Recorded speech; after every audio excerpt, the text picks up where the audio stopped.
The same thing would apply to the groundwater table. Do you know what's actually behind all these landslides in the Cariboo? Is the groundwater table elevation. Because if the groundwater table elevation, you see, the soil mantle is sitting on a bedrock. The soil mantle below us is sitting on a bedrock. Part of the soil mantle is saturated with water. The upper part is unsaturated. When the snow melts or it rains, the groundwater table moves up. When it moves up, it exerts higher pressure on the soil. So, as it is the case that disturbances increase the magnitude and the frequency of river flows, the disturbances could also increase the magnitude and frequency of the groundwater table elevation.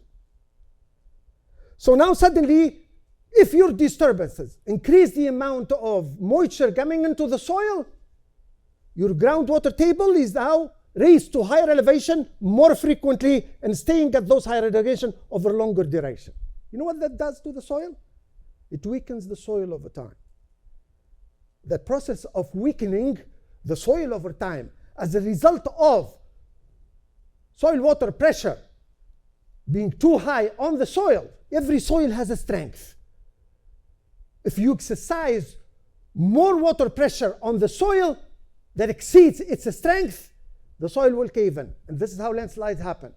Especially deep-seated soils, very deep soils. And make no mistake, in my opinion, the Chilcotin is a deep-seated soil. Chilcotin landslide of August 2024.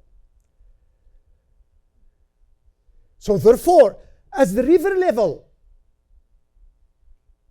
increases in magnitude and frequency as a result of disturbing the land by any mean, the groundwater table elevation goes up more frequently, stays at higher elevation over longer duration. And now you need to ask yourself, what causes the water table elevation to do that? When the water table elevation moves up every freshet to a higher level, that soil is losing some of its strength slowly but surely.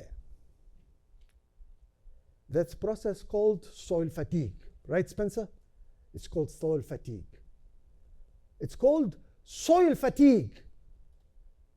And if you fatigue the soil enough, there comes a point it's no more resilient, cannot withstand the water pressure coming from that groundwater table, and eventually it caves in. This is why in the downtown of Quesnel and downtown of Williams Lake, they have been monitoring how much the land at different locations is actually moving year after year. And they found that every year the soil moves, every year there is a landslide of certain number of centimeters. So that soil is actually losing its strength year after year. There comes a point where that's it, it actually caves in. It's critically important that, as it is the case for runoff running into a river, that runoff running into this particular river cross section downstream, that runoff comes from all the places within the watershed, including the very far headwater.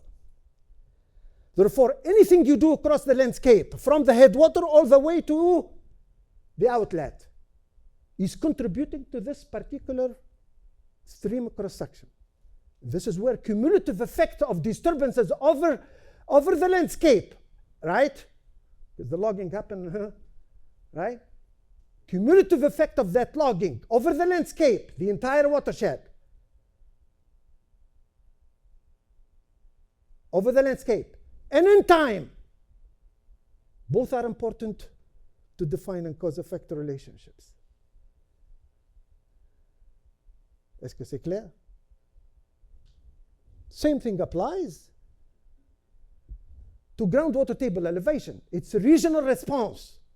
But that regional response is a result of everything that goes on in here.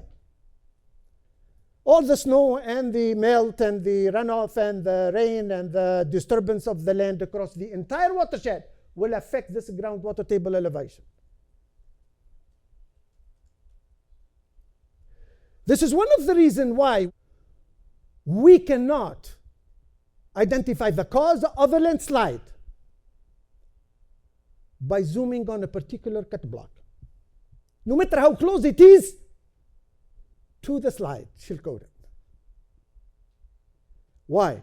Because that groundwater table that may have moved up to cause the soil to finally cave into the Chilcotin, that groundwater table moved up as a result of the disturbances across the entire big part in the Chilcotin, not just the closer clear cut. The other thing with regard to identifying the cause, focusing on a particular rain event or a particular freshet season and blaming that particular landslide on a particular rain event or a particular freshet season is a flawed causal framework. Why? Because that groundwater table elevation moves up every freshet. As it moves up, it weakens the soil fatigue. And therefore, all the previous freshets or rain event may have contributed to the Chilcotin. And if, in my opinion, if they have a measuring device right where it happened, they could possibly and likely have seen a slow movement of that mass of waste.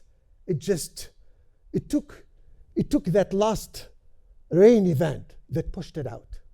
But that does not necessarily mean that the other events that happened in previous rain event or in previous freshet were not part of the cause. Especially when you know for a fact that clear-cut logging in the way the loss of the forest cover, let's call it, in the way it happened in all of our landscape, Chilcotin watershed is one of them. There is a new logging coming every year. And when the new logging coming every year, you remove the forest, you have more water infiltrating into the soil. We have more water that needs to be drained. Why? Simply because, do you know how much coniferous trees pump water out of the ground for photosynthesis and growth in that sort of Cariboo environment? If you receive 600 millimeter per year on average in that kind of terrain, 50% of it is pumped back through evapotranspiration by the forest. Imagine how much the soil is relieved from the extra pore water pressure. Huge. Now you lose the forest cover to whatever cause, right? Logging, salvage logging, wildfire, you lost the forest cover. You have an extra 50% of moisture that need to be drained by the groundwater table and by the river system, both. Therefore, let me repeat one more time, using a deterministic framework that focuses on a single event to identify a cause is a flawed. Using a particular cut block, no matter how close it is not the correct way of establishing causation. Why? Because the remainder of the watershed is being nuked all over the places and disturbed. To wildfire, to clear cutting, salvage logging, and every single part of the watershed contributes to that regional response in the form of a groundwater table.